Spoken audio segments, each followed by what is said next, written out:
Kapapasok lang po na update mga kababayan, mataas po ang tsansa na maging super typhoon ang kapapasok lang na bagyong Pepito ayon po sa weather forecast ng PAGASA. Kaya po pinaghahanda ng PAGASA ang ating mga kababayan sa ilang bahagi ng Visayas at ilang bahagi rin po ng Luzon sa paparating na bagyong Pepito. Hindi po inaalis ng PAGASA mga kababayan na posibleng umabot po sa signal number 5 ang lakas ni bagyong Pepito bago po ito tumama sa kalupaan. Sa tala po ng PAGASA, mataas ang tsansa na tumama sa Bicol region ang nasabing bagyo at posible rin pong baybayin ng bagyong Pepito ang Central Luzon.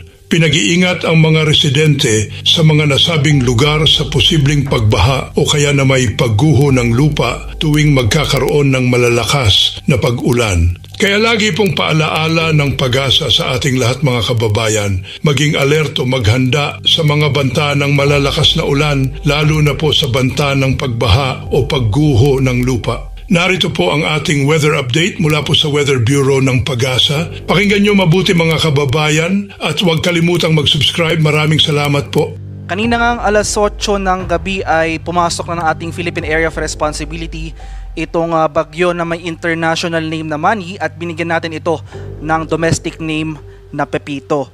Yung latest location nitong si bagyong Pepito ay nasa layo 945 kilometers silangan ng Eastern Visayas. Isa itong severe tropical storm na may taglay na lakas ng hangin na malapit sa gitna na umaabot ng 100 kilometers per hour at pagbugso na umaabot ng 125 kilometers per hour. Patuloy itong gumagalaw pakanluran sa bilis sa 35 kilometers per hour. At sa ngayon wala pa itong direktang epekto sa ating bansa pero inaasahan natin as early as tomorrow magdudulot na yung mga kaulapan nito ng pag-ulan sa malaking bahagi ng Kabikulan at Eastern Visayas. Samantala patuloy yung pag-monitor naman natin itong si Bagyong Ophel. Isa pa rin itong typhoon at yung latest location natin as of 10 PM today ay nandito na ito sa dagat baybayin or yung coastal waters ng Calayan, Cagayan. So nandito na ito sa area ng Babuyan Channel. May taglay na lakas ng hangin na malapit sa gitna na umaabot ng 130 kilometers per hour at pagbukso na umaabot ng 200 kilometers per hour. Yung paggalaw nito patuloy na northwestward sa bilis sa 15 kilometers per hour. Makikita natin dito sa ating latest satellite images yung mga kaulapan na associated kay Bagyong Ophel patuloy na nagdudulot ng mga pag-ulan sa malaking bahagi ng northern Luzon. For most of Visayas and Mindanao magpapatuloy itong mas maaliwalas na panahon. Maghanda pa rin tayo sa mga tsansa ng mga isolated rain showers or thunderstorms simula ngayong gabi hanggang bukas sa madaling araw. At para sa karagdagang detalye para sa mga dalawang bagyo sa loob ng ating PAR, unahin po natin itong si Bagyong Ophel. So yung latest track and intensity forecast natin para kay Typhoon Ophel, patuloy nga yung paggalaw ng northwestward na paggalaw nitong nasabing bagyo. At as of 10 PM nga malapit na ito or nandito na ito sa area ng Babuyan Channel. So possible later tonight or mamayang madaling araw magkaroon ito ng pangalawang landfall or close approach sa anumang isla dito sa area ng Babuyan Group of Islands. Kaya maghanda pa rin tayo dito, itong malaking bahagi ng Northern Luzon, maghanda pa rin tayo sa mga malalakas na hangin at mga malalakas na ulan na dala ni Bagyong Ophel. And throughout the remainder of the forecast period, simula ngayong gabi hanggang over the weekend at early next week, inaasahan natin na dahil sa patuloy na interaction nitong si Ophel sa kalupaan ng Pilipinas, nakikitaan natin yung patuloy na paghina or yung weakening trend ng nasabing bagyo. So makikita natin dito sa ating track forecast, possible itong lumabas ng ating Philippine Area of Responsibility Friday ng umaga at pumasok muli ng ating PAR anytime within Saturday. So Saturday afternoon or Saturday evening, posible muli ito pumasok ng ating Philippine Area of Responsibility prior to landfall over Taiwan area. And ayun nga, patuloy yung paghina nitong si Bagyong Ophel. At ito naman yung ating latest track and intensity forecast para kay Bagyong Pepito na kapapasok nga lang ng ating Philippine Area of Responsibility. So makikita natin yung generally westward na paggalaw ng nasabing bagyo, westward hanggang bukas, pero pagsapit ng Sabado and over the weekend, magiging generally northwestward or pahilagang kanluran yung galaw nito. At habang nasa karagatan pa itong si Bagyong Pepito, makikita natin patuloy yung paglakas or pag-intensify nito. Posible itong maging isang ganap na typhoon, possibly bukas ng umaga, at further intensification after that, possible super typhoon category sa Sabado ng hapon or Sabado ng gabi. So prior to landfall, magla-landfall itong si Bagyong Pepito at its peak intensity, na kung saan pinakamalakas yung hangin na dala nito. So kailangan natin bigyang diin itong confidence score ng nasabing bagyo. So possible landfall natin, may kalawa since malayo pa yung forecast period natin. Possible landfall dito sa eastern coast ng Central Luzon or eastern coast ng Eastern Visayas. So ito yung mga area sa sakop ng confidence score natin. So kung may significant changes sa ating track forecast, ay magre-reflect po yan sa mga succeeding issuance ng ating tropical cyclone bulletins para kay Bagyong Pepito. So malaking bahagi ng Luzon at Visayas, maghanda tayo sa mga malalakas na hangin at mga malalakas na ulan na dala ng papalapit na Bagyong Pepito. At para kay Bagyong Ophel, may nakataas pa rin tayong tropical cyclone wind signal number 4. Dahil pa rin yan sa mga malalakas na hangin na dala ng bagyo, may signal number 4 po tayo dito sa mga areas shaded ng red. So dito sa northern portion ng Cagayan, pati na rin dito sa Bubuyan Islands, may signal number 4 pa tayo dyan. Ito yung mga lugar na pinaka-maapektuhan ng mga malalakas na hangin na dala ng nasabing bagyo. Signal number 3 naman dito sa mga areas shaded ng orange. So dito sa southern portion ng Batanes, dito sa central and southeastern portions ng Mainland Cagayan, sa northern and central portions ng Apayao, at sa northern portion ng Ilocos Norte. So may signal number 3 pa po tayo dyan. Signal number 2 naman sa mga areas sa shaded ng yellow. So sa nalalabing bahagi ng Batanes, sa nalalabing bahagi ng Cagayan, sa rest of Apayao, northern portion ng Kalinga, northern portion ng Abra, at sa nalalabing bahagi ng Ilocos Norte.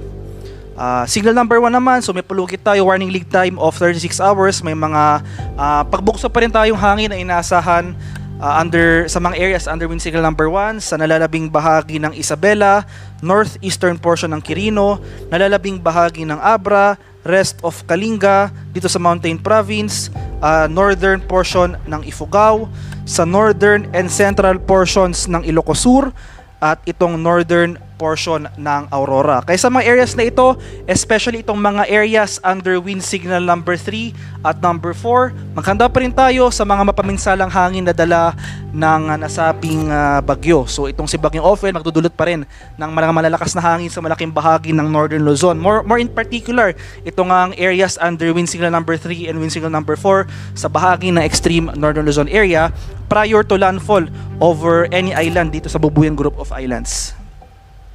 And in anticipation naman para kay Bagyong Pepito na patuloy na lumalapit pakanluran sa ating bansa, as of 11 PM today, nagtaasa tayo ng tropical cyclone wind signal number 1. So may palugit po ito or yung lead time na 36 hours. So ibig sabihin nito, within the next 36 hours, posible na tayong makaranas ng mga malalakas or yung mga pagbukso ng hangin. So as of 11 PM, may signal number 1 tayo dito sa area ng Catanduanes, itong eastern portion ng Camarines Sur, eastern portion ng Albay, itong eastern and southern portions ng Sorsogon, sa areas naman ng Visayas, dito sa northern Samar, northern portion ng eastern Samar, at sa northeastern portion ng Samar. Kaya sa mga lugar na ito, since ito yung mga areas na pinakamalapit sa paggalaw or sa sentro ng bagyo, ngayon pala maganda na tayo sa mga posibleng pagbukso ng hangin, possible damages to infrastructure in the coming days na dala nga ni Bagyong Pepito. In terms naman of heavy rainfall ay mga malalakas sa pag-ulan na dala ng bagyo. Dahil kay Bagyong Ophel, asan pa rin natin itong heavy to intense rains, that is amounting to 100 to 200 millimeters of rainfall dito sa area ng Cagayan, including Babuyan Island. Samantala, magpapatuloy pa rin itong moderate to heavy rains sa areas ng Ilocos Norte, Apayao, at Abra. Kaya itong area ng Cagayan, lalawigan ng Cagayan, including Babuyan Islands, maghanda pa rin tayo sa mga posibleng banta ng pagbaha at pagguho ng lupa. Unti-unti na mababawasan yung mga pag-ulan na dala ni Bagyong Ophel, so magpapatuloy pa rin yung moderate to heavy rains ito sa area ng Batanes, pero in anticipation naman sa papalapit na Bagyong Pepito, magsisimulan tayong makakaranas ng mga malalakas sa pag-ulan sa silangang bahagi ng Southern Luzon at Eastern Visayas. So itong areas ng Bicol Region at Eastern Visayas, asahan natin itong mga malalakas sa pag-ulan. So for more details, asahan natin itong heavy to intense rains. Ito yung mga areas na shaded ng orange sa mga lalawigan ng Sorsogon, Northern Samar at Eastern Samar. So starting tomorrow evening, so Saturday evening, asahan po natin yung mga malalakas sa pag-ulan sa mga areas na ito. Moderate to heavy rains naman sa mga areas sa shaded ng yellow sa mga lalawigan ng Camarines Norte, Camarines Sur, Catanduanes, Albay, sa Samar, Biliran at sa Leyte. Mas rarami pa yung mga areas na makakaranas ng malalakas sa pag-ulan dala nga ng papalapit na bagyong Pepito. So pagsapit naman ng Saturday evening to Sunday evening, so malaking bahagi na ng Luzon area as well as most of Visayas, so papatuloy mga pag-ulan dito, pero rarami at lalakas pa yung pag-ulan dito sa area ng Luzon. So itong malaking bahagi ng Northern Luzon, makakaranas muli tayo ng mga pag-ulan na dala ni bagyong Pepito. Kaya asahan natin itong intense torrential rains, yan ay greater than 200 millimeters of rainfall over the provinces of Quezon, Camarines Norte, Camarines Sur at sa Catanduanes. Heavy to intense rains, inulit ko po, ito yung mga areas shaded ng orange sa mga lalawigan naman ng Aurora, Nueva Ecija, Bulacan, Rizal, Laguna, Marinduque, Albay, Sorsogon at Northern Samar. Moderate to heavy rains sa mga areas shaded ng yellow. Inaasahan natin yan starting from Saturday evening to Sunday evening sa mga lalawigan ng Nueva Vizcaya, Quirino, Pangasinan, Zambales, Tarlac, Pampanga, sa Bataan, dito sa Metro Manila, Cavite, Batangas, Romblon, Masbate, Samar, Eastern Samar, Biliran at sa Leyte. Kaya sa mga nabanggit ko pong lugar, especially itong mga areas na shaded ng red at orange. So intense torrential para dito sa mga areas shaded by red, heavy to intense rains sa mga areas shaded by orange. Ngayon pa lang, maghanda na tayo, mag-take na tayo ng precautionary measures sa mga posibleng banta ng pagbaha at pagguho ng lupa dala ng papalapit na bagyong Pepito. So ngayon pa lang, makipag-ugnayan na po tayo sa ating mga lokal na pamahalaan para sa mga steps na gawin. So posible yung flash floods or landslides, lalong-lalo na sa mga low-lying susceptible areas, possible rin yung pag-apaw ng ating mga ilog at dalampasigan. Kaya maging regular naman po yung update natin para sa heavy rainfall outlook para kay bagyong Pepito. Kaya ugaliin rin umantabay sa mga succeeding issuances ng ating tropical cyclone bulletins as well as yung mga weather advisory na ating i-issue para sa bagyong ito. At para naman sa threat ng storm surge o yung daluyong ng bagyo, dahil pa rin sa epekto ni bagyong Ophel, may storm surge warning pa rin tayo as of 8 PM today.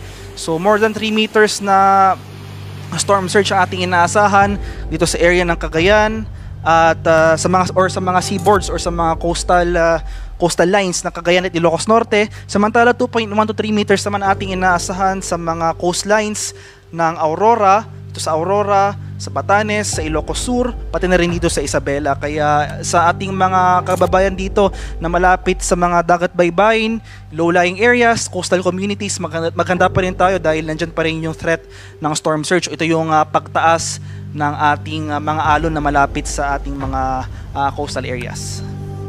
At sa kalagayan naman natin karagatan sa kasalukuyan, as of 11 PM today, may gale warning pa rin tayo nakataas. Dala pa rin yan ng epekto ni bagyong Ophel sa mga seaboards ng Batanes, Cagayan, including Babuyan Islands, dito sa area ng Isabela at itong northern coast ng Ilocos Norte. Kaya sa ating mga kababayang mga isda at may mga maliliit na sasakyang pandagat sa mga areas na ito, huwag pa muna tayong pumalaot dahil patuloy tayong makakaranas ng maalon na napakaalong karagatan na dala ni bagyong Ophel. Iyan muna ang ating weather update sa ngayon. Maraming salamat sa DOST Pagasa sa pagbabahagi ng kanilang mahahalagang insight sa ating panahon. Mabuhay ang Pilipinas!